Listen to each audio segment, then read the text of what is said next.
Hola chicos, Geografía de España 36. Hoy una ciudad emblemática española y yo diría que mundial, a contexto mundial, por lo que significa Sevilla. ¿eh? Hasta que se estableció la configuración actual de provincias mediante aquel decreto del ministro Burgos, creo que fue en el año 33, el 833, pues era conocido todo este conglomerado como Reino de Sevilla, perteneciente a la Corona de Castilla, claro. Y lo constituían, pues, lo que soy la provincia de Sevilla, la provincia de Cádiz y la provincia de Huelva, con algunas variantes pequeñas de los pueblos limítrofes, alguno que en aquel momento de estatuirse las líneas de hoy, pues algunos pueblos que pertenecían aquí pasaron aquí y viceversa. Y por aquí, pues en las fronteras, quizás también. Sevilla es una población, bueno, la provincia de Sevilla, ya lo veis, que digamos, aunque está un poquito desplazada hacia el oeste, reclama para ella el epicentro del fenómeno andaluz. Con cierto disgusto, no digo que no, del resto de las ciudades.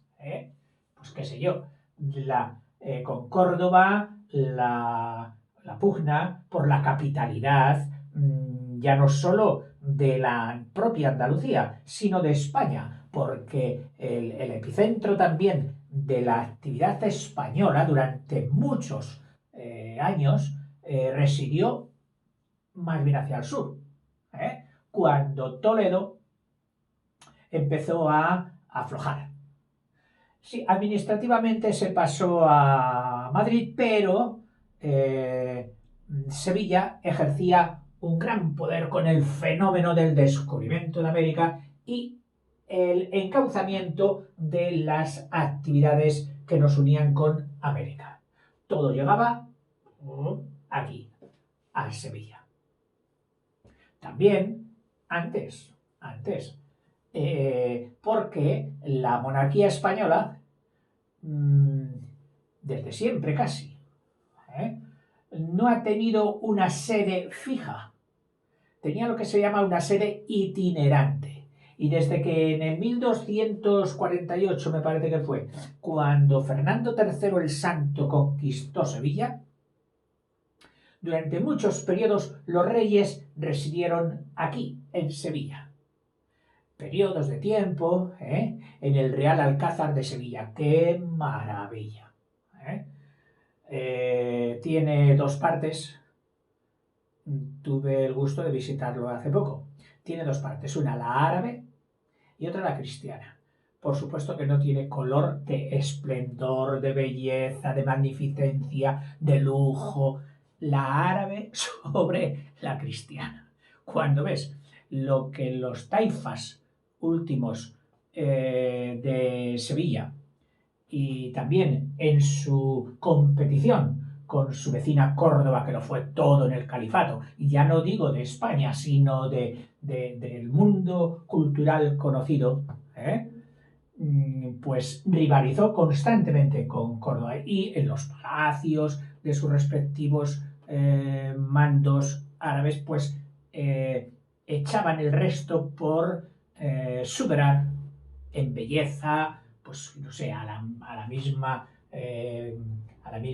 Alhambra de Granada, a la Mezquita de Córdoba con su Palacio de los Reyes Cristianos, que está al lado, y que está todo lo que diga ahora de la comparación entre lo árabe y lo cristiano en cuanto a magnificencia, lujo, belleza impresionante, supera lo árabe a lo cristiano en estas tres, yo diría, manifestaciones. Cuando pasas en el Alcázar de Sevilla, de la parte árabe, que te vas quedando así pasmado. ¡Guau, qué maravilla!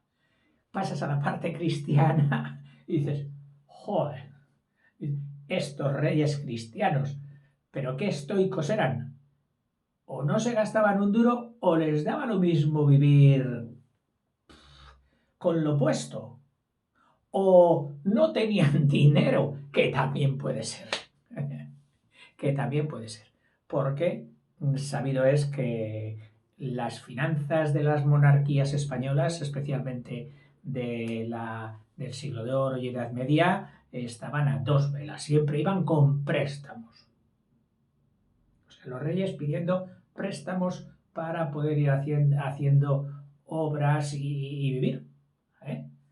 En fin, lo de la economía es un capítulo aparte y merece la pena estudiarlo, cómo se iban ingresando en las arcas, de dónde venía y por dónde salía y cuáles eran los saldos. Los saldos muy exiguos. En fin, algo así como una introducción. Sevilla es el remate ya, digamos, del Guadalquivir, aunque ya sabes que no le dejan tener la honrilla de que el Guadalquivir acabe en sus tierras sevillanas, sino entre Huelva y Córdoba. Ahí está el puerto de Sanlúcar de Barrameda, que es el puerto Bonanza, que suena mucho en Sevilla y siempre ha sonado porque el Guadalquivir, que fue un río muy válido con las embarcaciones pequeñas, a medida que fueron aumentando de tamaño, no, ya, y también con la deposición de los ríos en el fondo, pues no podía haber ya navegación. Y si a ello añadías que eran barcos de vela, pues todavía se ralentizaba mucho la llegada desde que un barco de América llegaba aquí hasta que lograba entrar en Sevilla. Y luego se han hecho obras con algún canal paralelo y derivada supletoria del mismo cauce del río para barcos grandes, pero hay un proyecto que se empezó durante la dictadura y que luego se aparcó porque era un gasto descomunal que España no podía acometer, que es el puerto Sevilla, o sea, es el canal Sevilla-Bonanza, que sería, se empezó y se hizo la primera parte, que hoy ha quedado pues como ampliación, como dársena del puerto de Sevilla, pero que continuamente pues se hacen proyectos, se vuelve a las ilusiones por acabar ese proyecto que consistía pues en un canal alternativo por aquí que uniese Sevilla con el puerto de Sanlúcar de Bonanza, acortando muchos kilómetros, porque claro, él iría prácticamente en recto, mientras que el Guadalquivir pues va haciendo meandros, quieras o no. Y debería haber tenido una anchura de unos 140 metros de ancho y por un mínimo de profundidad muy considerable, ya que le hacía apto para los barcos de mayor tonelaje.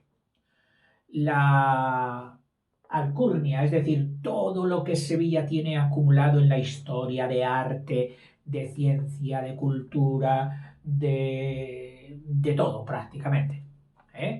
Si cogéis el número de personajes ilustres que han salido de Sevilla o de sus pueblos, son una relación inmensa, entre ellos nuestro queridísimo romántico Bécquer. Bueno, ¿qué te estaba diciendo? Que esto sigue pesando mucho para que el centro del transporte marítimo no se desplace, pues qué sé yo, a Sanlúcar o a Cádiz definitivamente. Y eso que cuando los barcos ya ostensiblemente no podían entrar con el calado que tenían ya en Sevilla, los reyes pusieron la casa de contratación de Indias, que era donde todos los barcos que salían debían hacer el resumen, bueno, la nota, dar testimonio de lo que iban a llevar a América y de con qué volvían de América. Es decir, una especie de fielato, una especie de aduana, que eso era la casa de contratación. La desplazaron en una fecha, mira, facilísima de acordar, no soy muy amigo de estas fechas, pero bueno, es que esta era 17-17, es decir, en 1717, cuando esta había sido puesta a principios del siglo XVI. En 1500 y poco ya se hizo aquí la casa de contratación de Sevilla, que dio lugar al famosísimo Archivo de Indias, donde todos los capitanes tenían que dejar sus libros de bitácora, los que relataban todas las peripecias del viaje y muchas más cosas, claro, y relatos y todo, que constituye hoy uno de los sitios, digamos, el paraíso de los historiadores. O sea, los historiadores que les pica la bendita mosca de la investigación histórica, en Sevilla tienen un caramelo impresionante. Estoy seguro de que en cualquier momento del año hay allí, pues no te voy a decir cientos, pero bueno, muchísimos investigadores de todo el mundo. De aquí saldrían guiones de películas, de series, así. Fenomenales. Bueno, pues ahí os queda, que lo sepáis, a ver si alguno de vosotros en el futuro dice, mira, yo me he venido aquí al Archivo de Indias a investigar.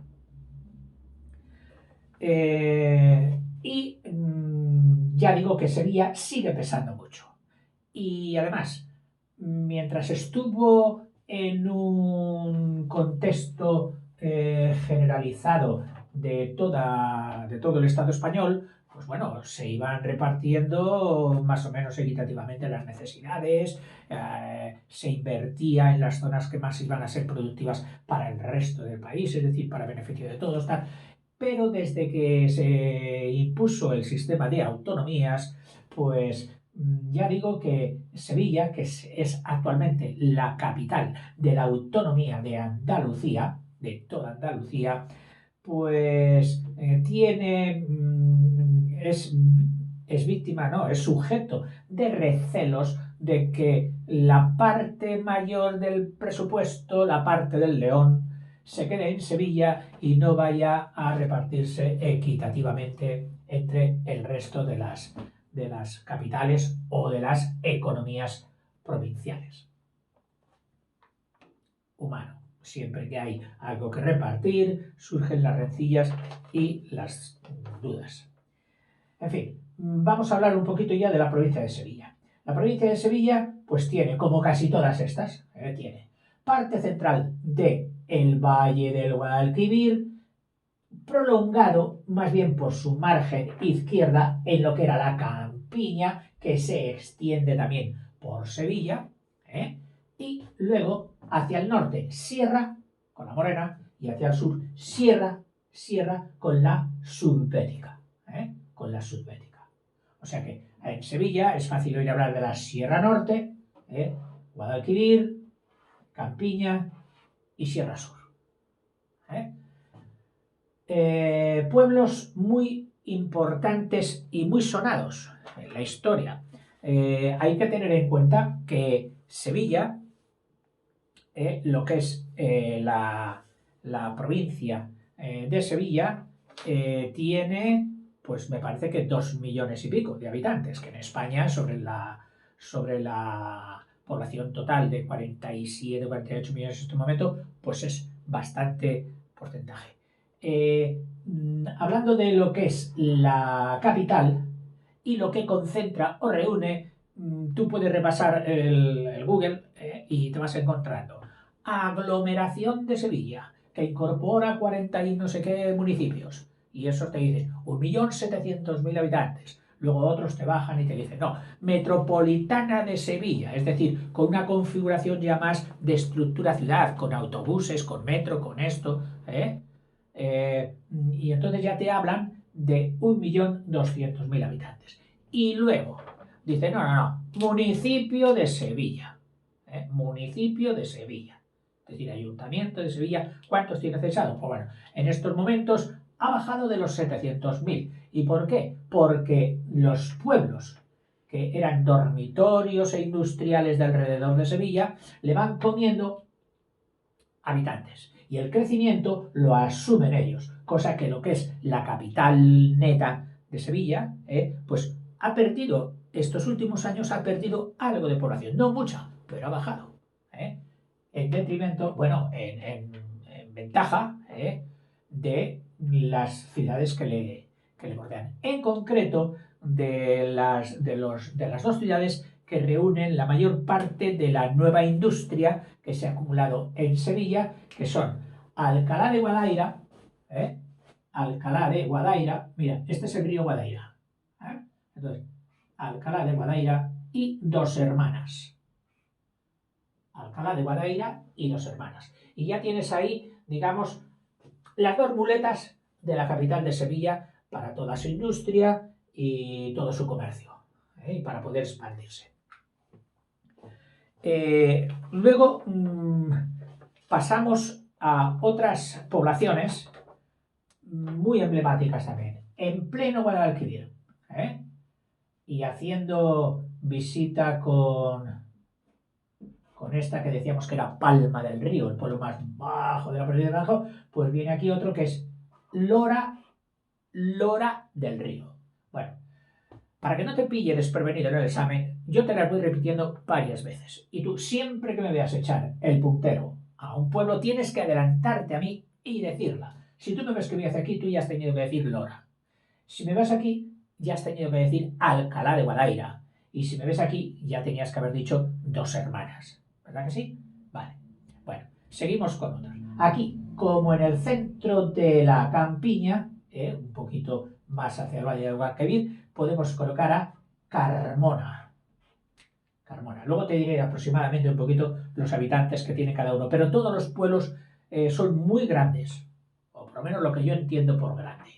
En las listas que he visto, pues 50, 40, 30, 27.000, 10.000, 15.000. O sea, para mí, a tenor de lo que será por toda la península, son pueblos muy grandes. Solo encontré un pueblo, digamos, pequeño, de los que a mí me encantaba ir a ver, y me encanta todavía, pero que ya tiene 200 habitantes. Ahora no me acuerdo cómo era. O sea, hay uno que se descuelga de todos los demás y dice, yo solo tengo 200.000 y estoy en la cola. Perdón, 200.000 no, 200 habitantes, que era el que estaba en la cola, digamos, demográfica. Solo uno.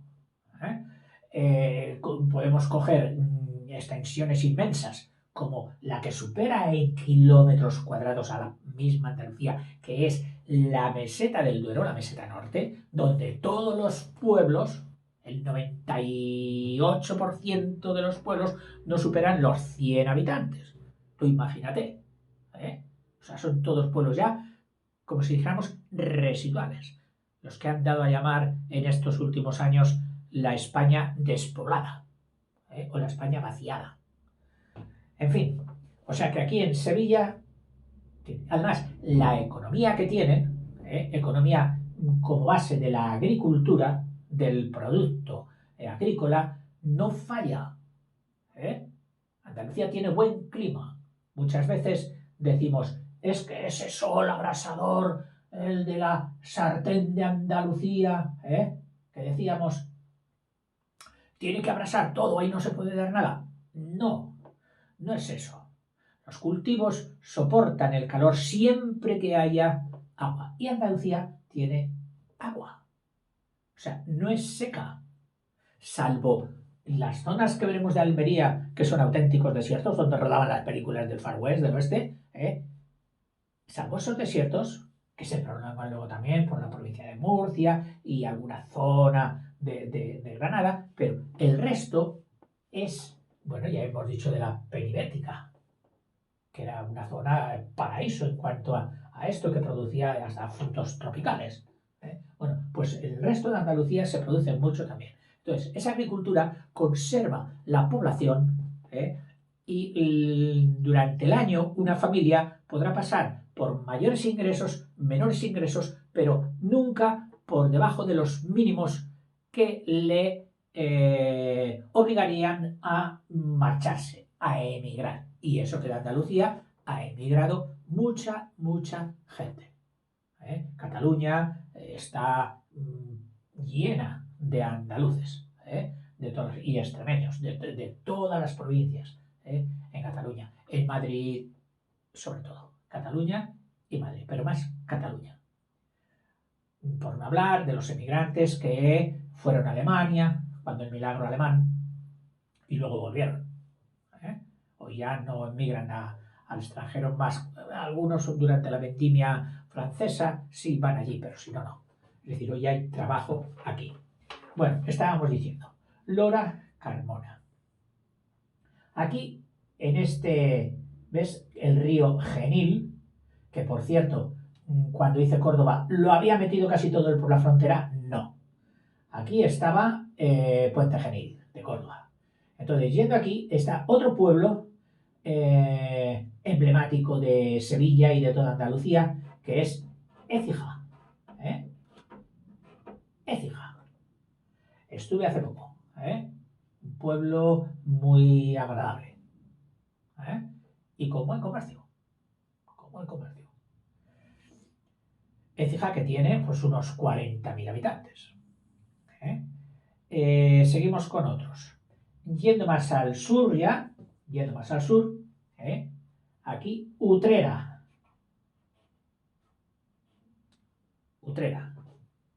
Utrera, que tiene 50.000 habitantes. Son unas ciudades de tipo medio. Están las dos hermanas del dormitorio, es decir, de la ciudad de dormitorio e industriales, Alcalá de Guadaira, que tiene 75.000 habitantes. Y dos hermanas, que tiene 133.000 habitantes, largos. O sea, todo esto es lo que luego configurará, para unos lo que llaman metropolitana y para otros todavía más extenso, lo que llaman aglomeración en esas cantidades del 1.200.000 al 1.700.000. En cuanto a los ríos, ya te he dicho que este es el Guadaira, por eso todo este Alcalá de Guadaira, que fíjate qué curioso. El Guadaira iba a desembocar aquí en el mismo Sevilla. Entonces, como siempre, Sevilla ha tenido históricamente problemas con las inundaciones, pero muchas graves. Claro, cuando el Guadalquivir venía, arrasaba e inundaba parte de Sevilla. El puente de Triana, que en realidad se llama el puente de Isabel II, durante mucho tiempo fue un puente de barcas. Un puente de barcas. Que tuvo mucho que ver pues, en todas las conquistas, escaramuzas, en todos los siglos. O sea, y te estoy hablando, desde el tiempo de la conquista árabe, en el año 711, creo que es 711, ¿verdad? Hasta la invasión napoleónica. Y las tropas inglesas juntándose aquí con las españolas para reconquistar Sevilla. En fin, que los puentes y las inundaciones de Sevilla tal. Entonces, todo río, y este venía a veces te lo imaginas que porque está en el sur, como si el pobre río no tuviera ni fuerza para subir. No caigamos en esa trampa. Que siempre nos tienden los mapas que están colocados en vertical, como es este caso. La Tierra o el mapa real no está colocado en vertical, sino en horizontal. Y entonces ocurre que aquí hay sierra alta, que la subbética, que proporciona aguas y a veces torrenciales y fuertes, con precipitaciones muy fuertes. Recordad que esto está muy cerca de la zona más pluviosa de España, de Grazalema. Entonces, en esto pues pueden caer, se cuenta de una inundación causada por unas precipitaciones de 300 litros por metro cuadrado en poquísimo tiempo. No sé si fue en el tiempo de un día o algo así. que provocó unas inundaciones enormes. Acabaron con este río desviándole y metiéndole por aquí canalizado, es decir, le abrieron un camino para desembocar aquí. ¿Por qué no aquí? Y dicen, ya apartado de Sevilla, porque todos los ¿cómo se llama? Sedimentos que arrastraba el río, pues irían al fondo del Guadalquivir para entorpecer más todavía la navegación. En fin, Sevilla tirará tirando de su capitalidad. Y con el encanto que tiene y la solera de sus edificios, palacios, universidades, que tiene tres notorias, 2 públicas y una privada. La privada es la Loyola y la pública es la General, la grande, y otra de Pablo Olavía. ¿Olavía? No. Y ahora no me sale el segundo apellido. En fin, que son públicas. Bueno, con todo eso, más la concentración de hospitales, sanidad, como centro provincial y como centro de toda Andalucía, pues hace que la población se mantenga ahí. Otro pueblo, de aquí uno, famoso por su producción de mazapanes, los mazapanes en invierno siempre oímos por la tele, mazapán de Estepa, mazapán de Estepa. No es que sea de los pueblos, tienen 12.000 habitantes, no es que sea de los pueblos más grandes, los hay con él. Tenemos aquí a Morón de la Frontera, aquí, con el famoso gallo de Morón, que se quedó sin plumas y cacareando, y si vas allí, tiene un monumento al gallo de Morón. Tendrá su historia, su leyenda, seguramente muy graciosa, porque lo que no se ve en Sevilla, entre Sevilla y Cádiz, de gracia, no lo vas a ver en el mundo entero. Sobre todo si entras en el tema futbolístico, porque tú sabes que de toda la vida ha habido aquí 2 equipos grandes, casi siempre en primera división, que son el Sevilla y el Betis. Bueno, y las familias, bueno, pues si son 5 miembros, pues hazte cuenta de que habrá 3 del Sevilla, 2 del Betis, o viceversa, 4 del Betis, 1 del Sevilla.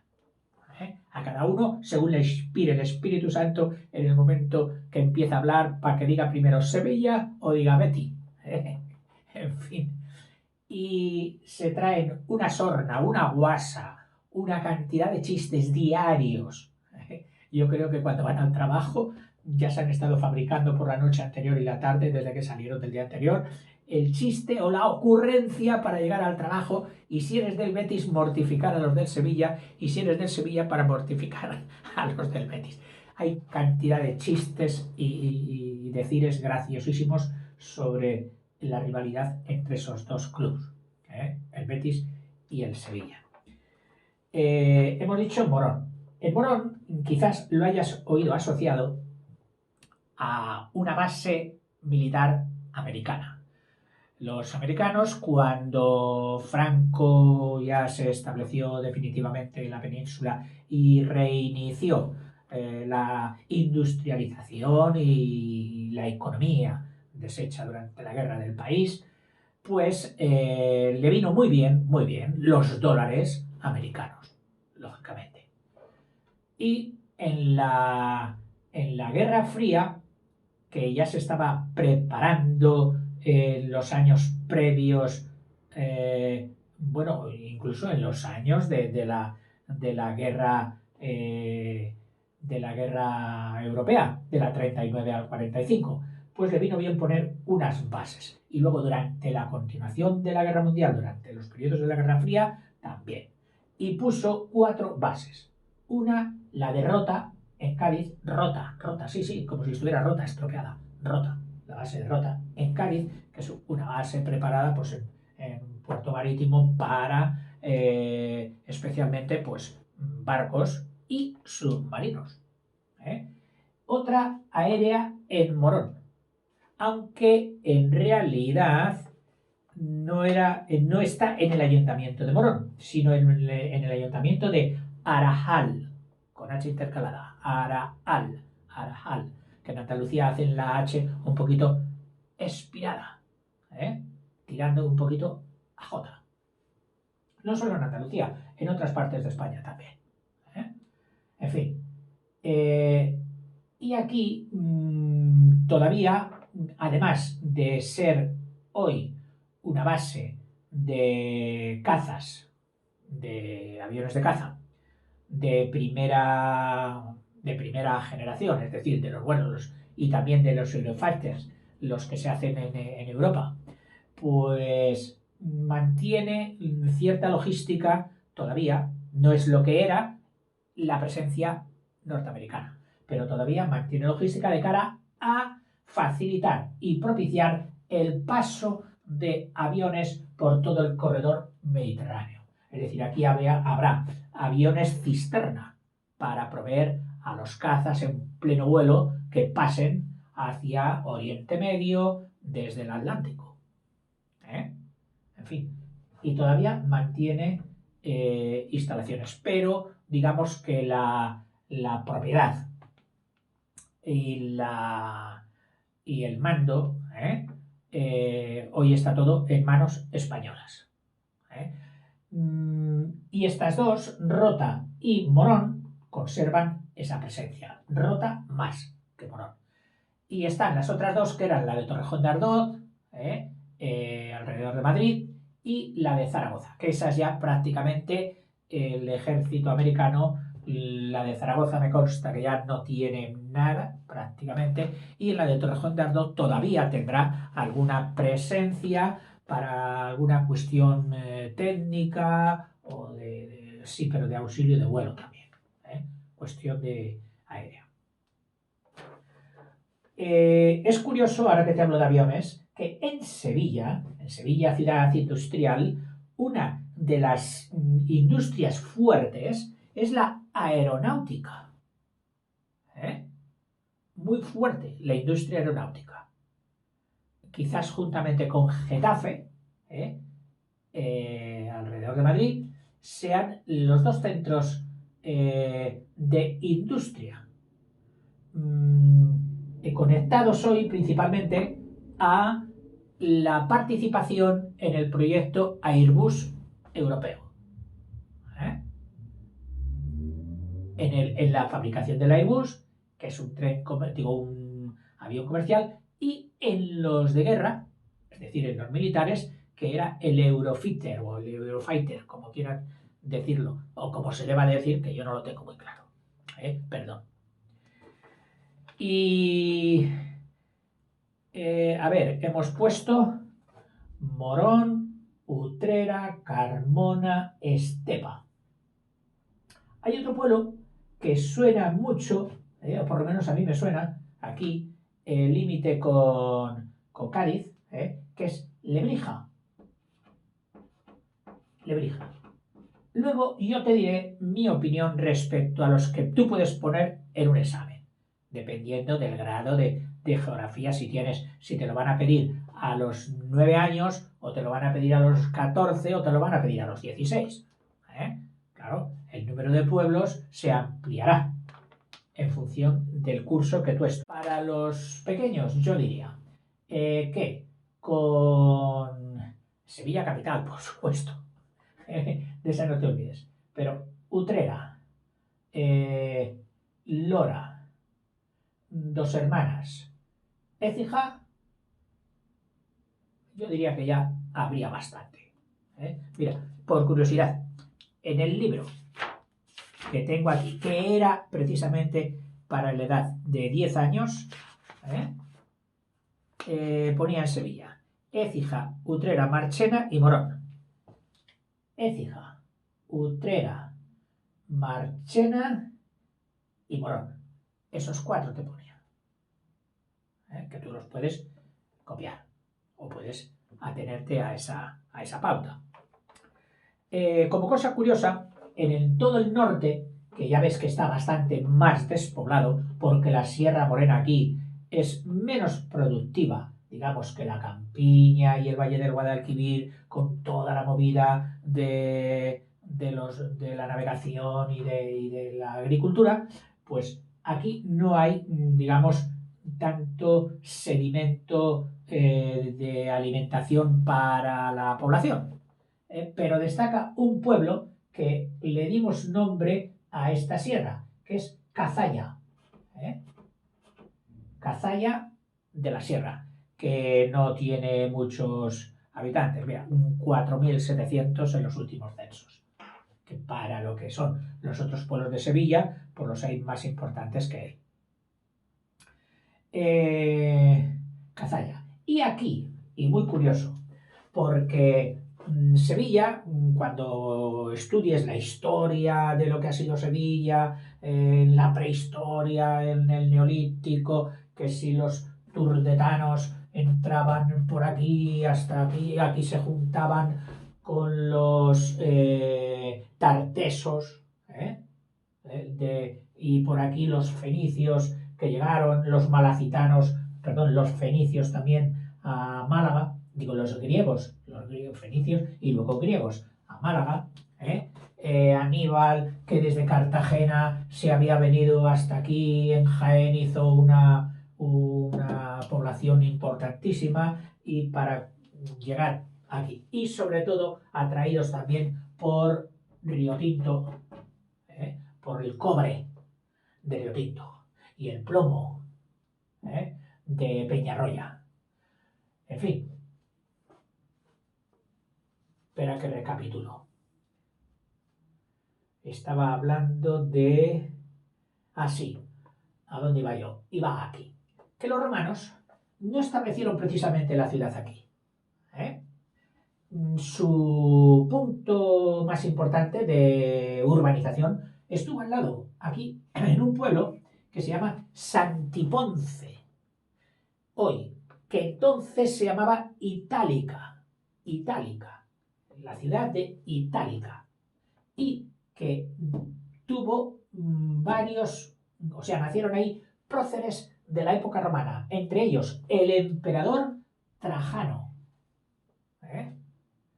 Luego ya se desplazó la actividad al puerto, es decir, a la característica de que era navegable, y se fue desplazando hacia Sevilla, permaneciendo durante años esta ciudad itálica como la de recreo, de no actividad, para los nobles de las curias romanas y de todo esto.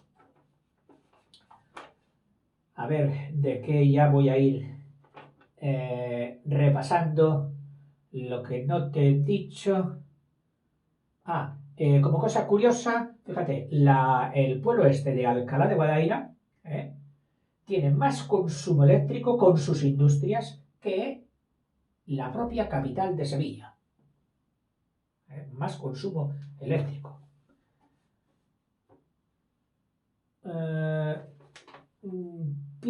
Hay piques de capitalidad en el que en algunos sectores se ve superada por Málaga.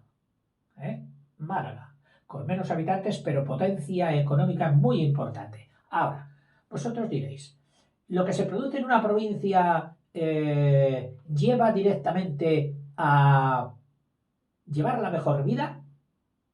Bueno, pues ese es otro factor, independientemente de los indicadores económicos que suelen ser el Producto Interior Bruto y otros parecidos. Pero hay uno que es el de, ¿cómo se dice? La cantidad de dinero que tiene cada individuo para gastar.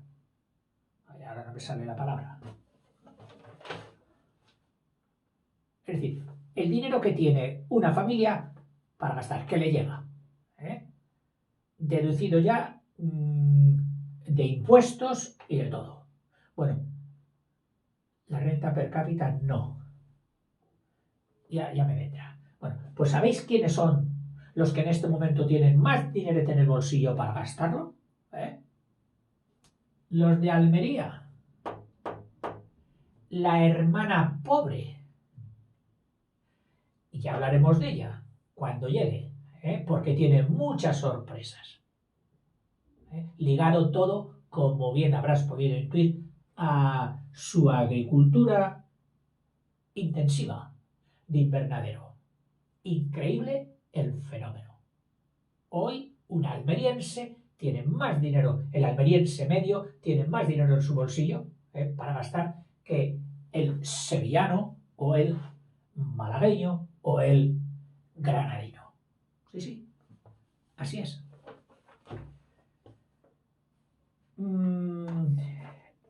Recordando periodos históricos, que ya sé que no estoy siguiendo nada de orden, pues por aquí, llegado el momento de la caída del Imperio Romano, sabes que España fue invadida por los bárbaros, que ellos decían, que es una palabra que solo significa extranjeros. Bueno, y las sucesivas oleadas que vinieron eran etnias, los famosos vándalos, luego los suevos y luego los visigodos. Los vándalos, que aunque no fueron los que más huella dejaron en Sevilla y en toda esta zona, que fueron los últimos, los visigodos, que reinaron hasta que fueron invadidos por los árabes, pues los vándalos tuvieron la gracia de que, por alguna razón, fuera conocida toda esta región como la tierra de los vándalos. Y entonces se llamaba la Vandalucía. Y de ahí ha venido, mediante ese apócope de quitar la V inicial y quedarse en Andalucía. De ahí viene de la invasión de los vándalos. En aquellos, con los visigodos, luego tuvo un periodo de esplendor muy importante Sevilla. Y destacado los dos santos, San Leandro y San Isidoro de Sevilla. San Isidoro, aquel santo y sabio que quiso hacer como la primera enciclopedia de Google de todos los conocimientos existentes hasta la época. Su famoso libro de las etimologías, donde te iba poniendo los nombres y de dónde venía y lo que significaba cada cosa. Curioso. San Leandro, San Isidoro, del que se cuenta también, no sé de San Leandro o de San Isidoro, que se cuenta también como de pequeño, por lo visto, no se le daban muy bien los libros, ¿sabes? Y los estudios. Y entonces uno de sus maestros lo llevó al pozo de la escuela, del convento o donde estuviera estudiando, y vio que en el brocal, que es el muro redondo que rodea al hueco del pozo y que te impide caerte, eso es el brocal, pues estaba hendido con un surco. Y le dijo: toca la piedra, es dura, ¿verdad? Sí. ¿Sabes quién ha hecho este surco en la piedra? Toca esto. ¿A qué es blando? Y le hizo tocar la soga. Y le dijo: pues mira, ¿ves cómo esta soga, a base de tiempo y una vez pasar y otra vez pasar sobre la piedra, la ha hendido? Le ha hecho en esta canal. Así tienes que hacer tú con tu cabeza y con los libros. Perseverancia, paciencia, y todo se consigue. Es el ejemplo que le dio a este santo sevillano. Hay un río de no mucha importancia, pero bueno, que te lo he puesto aquí, que es el río Viar, V-I-A-R, pero que no aparece en la hidrografía ni prácticamente, si no coges la provincia de Sevilla, no lo vas a encontrar. ¿Y qué más te diríamos? La base de Mont, el alcance. Ah, sí, que a partir del descubrimiento de América, pues desde aquí, desde Sevilla, donde está uno de sus monumentos más emblemáticos a la orilla de Guadalquivir, que es la Torre del Oro, una torre de base octogonal, creo, airosa, bonita, tiene un remate bonito, que era donde se guardaba el oro que venía de América. Tenía que estar custodiado a salvo de los ladrones y rateros, que por Sevilla también han hecho mucha historia. algunas anécdotas de las cuales más bonitas e interesantes nos las noveló Cervantes en sus libros de Rinconete y Cortadillo y otras muchas, porque Sevilla en aquel momento será un hervidero, que por no faltar allí no faltó ni las pestes. Las pestes, la peste negra de 1600 y pico, que diezmó la población, la dejó hecha polvo.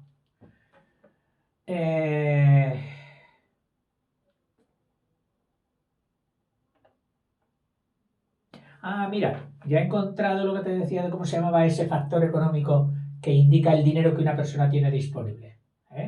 Es el poder adquisitivo. Es decir, sí, yo vivo en una zona muy rica, tal, yo no tan rica, por ahí me ha ido. Ahora, vamos a ver, tú al final del año, ¿cuánto has podido gastar? ¿Cuánto dinero has tenido para gastarte? ¿Y tú cuánto has tenido? Lo que se llama el poder de adquirir cosas, poder adquisitivo. Pues el poder adquisitivo, la primera, por encima de todas, Almería, como provincia. Hemos dicho que fue Fernando III el Santo, ¿verdad?, quien conquistó Sevilla y que a partir de entonces pues, hubo muchos momentos en que fue sede de la corte, la sede itinerante. La peste negra, que te acabo de decir, en 1649, que pobló esto, y ya pues los parques tecnológicos de Sevilla que tiene, que no son los parques industriales. Parques tecnológicos es pues donde se reúnen los edificios destinados a la investigación, a las finanzas, a los servicios, etcétera, etcétera. Bueno, pues tiene 3 parques tecnológicos. El de la Cartuja, Cartuja 93 que llaman, el de el que se dedicaba a toda la investigación y fabricación aérea, y otro, el de Palmas Altas. Esos 3 parques tecnológicos.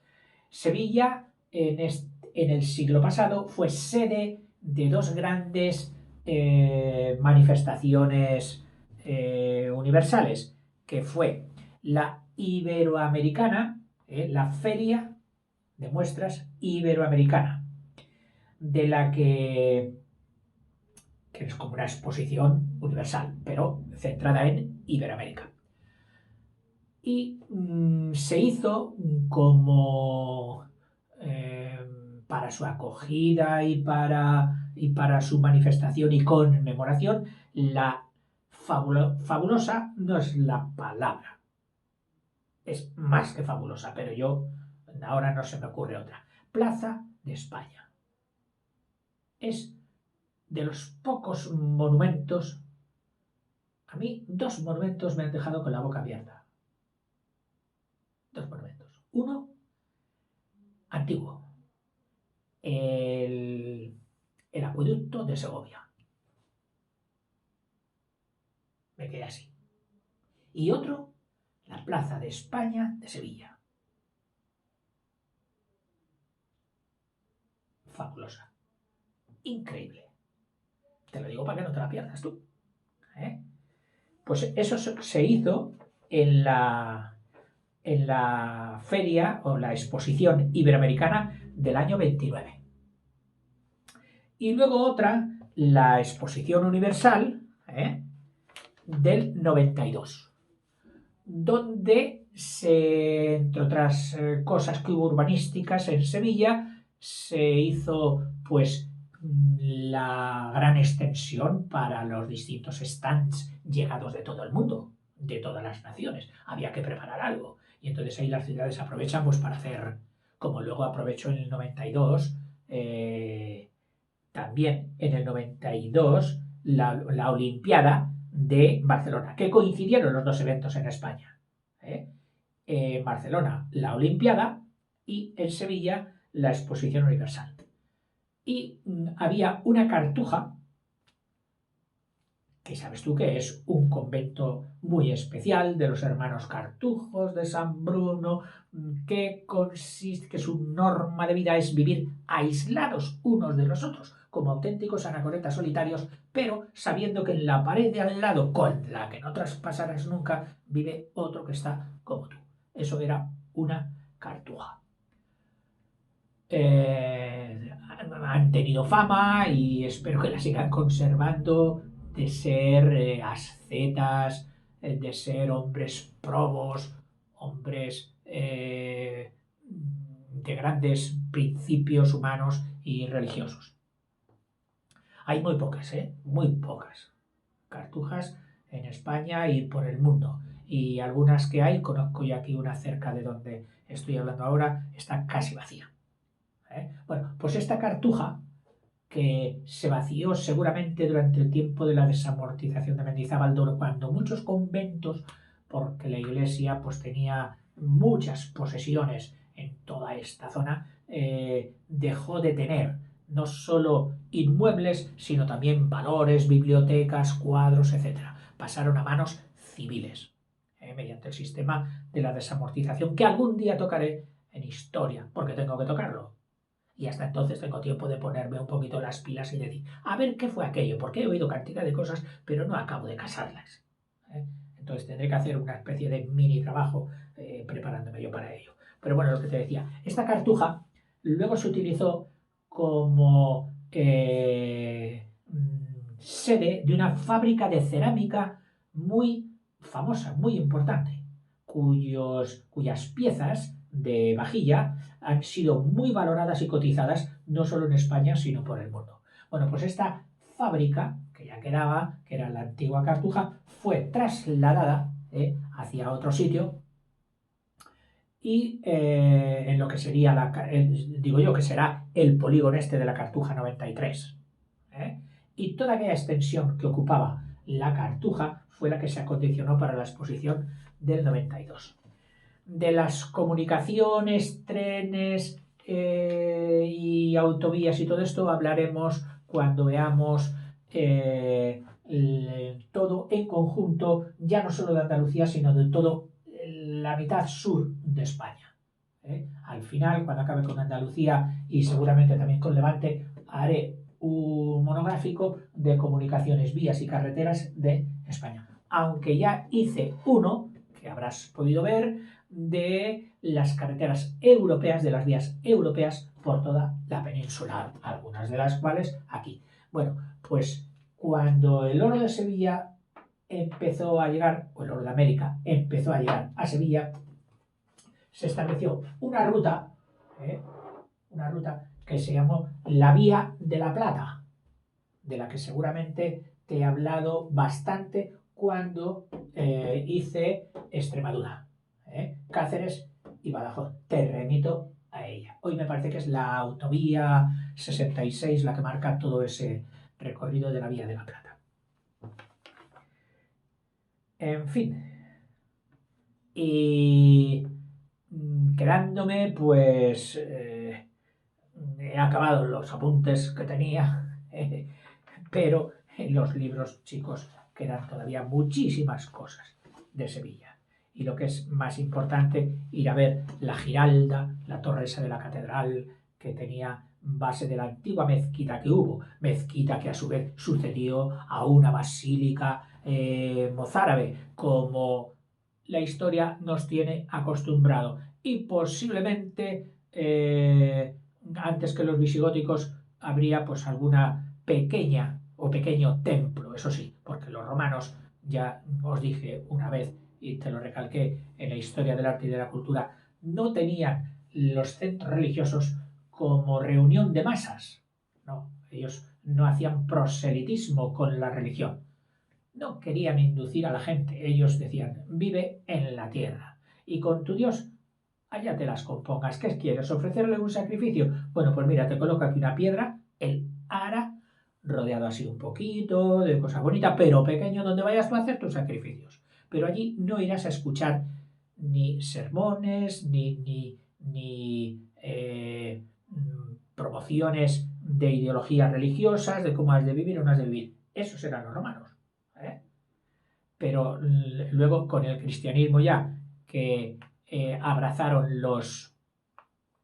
el último emperador romano y luego los visigodos, creo que fue con Hermenegildo, San Hermenegildo, que luego fue santo, pues entonces ya se impusieron las basílicas romanas, pero ampliadas, basílicas que en Roma habían tenido una connotación civil, pero las pasaron a los religiosos porque eran donde se hacían las concentraciones de gente. Entonces ya unieron el concepto de concentración de gente con el de espiritualidad y salieron las basílicas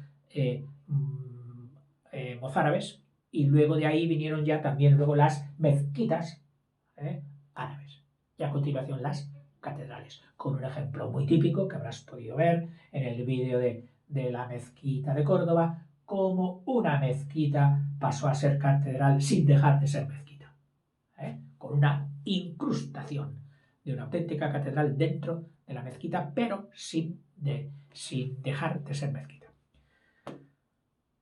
Ya no sigo, ya no sé cuántos minutos lleva. El pobre reloj lo tengo con telarañas, ya no lo miro. Hasta luego.